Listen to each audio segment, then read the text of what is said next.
तो आप सबको जोहार। और यहाँ पर खबर निकल कर आ रही है कि भारत बंद के दौरान SC/ST छात्रों पर दर्ज मुकदमे वापस लेने पर सीएम हेमंत सोरेन के प्रति जताया आभार। तो यहाँ पर बोला जा रहा है कि झारखंड के सीएम हेमंत सोरेन ने कहा है कि आदिवासियों, मूलवासियों, दलितों, पिछड़ों और अल्पसंख्यकों को पूरे मान सम्मान के साथ हक और अधिकार दे रहे हैं। यहाँ रहने वाले आदिवासी मूलवासी की भावनाओं का ख्याल रखना होगा। प्रतियोगिता परीक्षाओं का आवेदन शुल्क माफ करने पर सरकार जल्द निर्णय लेगी। राज्य सरकार द्वारा 2 अप्रैल 2018 को भारत बंद के दौरान SC/ST छात्रों पर दर्ज मुकदमे वापस लेने के निर्णय पर आदिवासी छात्र संघ व समस्त आदिवासी मूलवासी संगठन ने यहां पर मुख्यमंत्री के प्रति आभार जताया है और जोरदार स्वागत भी किया है। इस दौरान उन्होंने संबोधित करते हुए कहा है कि आदिवासियों, मूलवासियों के साथ पूरी संवेदनशीलता के साथ सरकार खड़ी है। आपका जोश और उत्साह देखकर सरकार को भी ताकत मिलती है। झारखंडी हमेशा से ही स्वाभिमानी रहे हैं। मुख्यमंत्री ने छात्र छात्राओं से कहा है कि आप पढ़ाई पर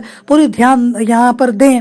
आपको प्रतियोगिता परीक्षा की तैयारी से लेकर विभिन्न कोर्सेज को करने के लिए सरकार की ओर से आर्थिक मदद यहाँ पर की जा रही है। विदेश में भी पढ़ाई के लिए 100% यहाँ पर स्कॉलरशिप सरकार दे रही है। यहाँ पर सरकार जो है वो झारखंड और झारखंड वासियों के हितों, उम्मीदों, आकांक्षाओं को ध्यान में रखकर लगातार कई निर्णय ले रही है। देखने को मिलना भी शुरू हो गया है और यहाँ पर आने वाली पीढ़ी इसका और मजबूती के साथ फायदा उठाएगी। आगे यहाँ पर बोला जा रहा है कि मुकदमे को लेकर मुझे तकलीफ हुई थी। राज्य सरकार द्वारा 2 अप्रैल 2018 को भारत बंद के दौरान SC/ST विद्यार्थियों पर किए गए मुकदमे वापस लेने का निर्णय लिए जाने पर आदिवासी छात्र संघ और समस्त आदिवासी मूलवासी संगठन और बड़ी संख्या में विद्यार्थियों ने गुरुवार को रांची के कांके रोड स्थित मुख्यमंत्री आवासीय कार्यालय पहुंचकर यहाँ पर मुख्यमंत्री हेमंत सोरेन का जोरदार स्वागत किया और आभार जताया।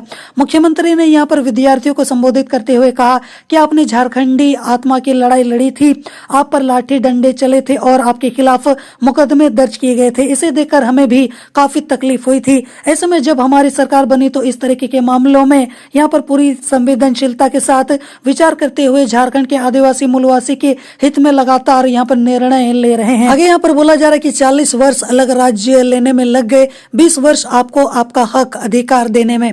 बोला जा रहा है कि मुख्यमंत्री हेमंत सोरेन ने कहा है कि लगभग 40 वर्षों के संघर्ष और आंदोलन के बाद हमें अलग झारखंड राज्य मिला।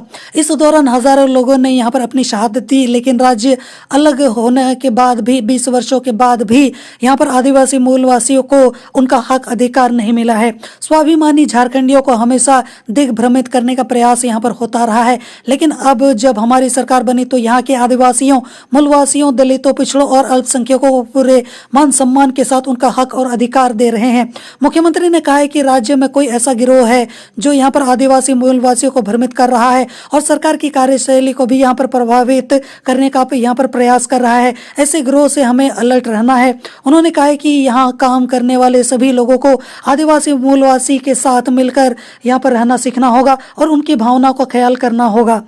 बाकी इसको लेकर आपकी क्या राय है, आपके क्या विचार हैं, आप मुझे कमेंट में जरूर बताना। जोहार।